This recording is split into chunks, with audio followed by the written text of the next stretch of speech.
Ito si client 3 years ago nagpa-wash over sa ibang shop. Siyempre yung mura. Kaya tignan niyo yung itsura, mapapamura ka din talaga. Kung magbe-base ka lang talaga sa presyo at hindi mo i-consider yung quality, ito yung mangyayari sa'yo. After just 1 month daw, actually lumabo na yung pintura. Kapag ganito, ang recommendation namin lagi, strip to metal na. Hindi na namin pwede isugal yan. Kaya tatanggalin natin yung ginawa nila. Talagang mas mapapamahal ka. Kasi nga, strip nyo naman yung proseso natin. Hindi yan basta-basta.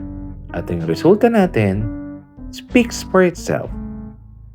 Makinis, makintab, maayos. Sulit, di ba? Ito yung Sedona Red ng Mitsubishi.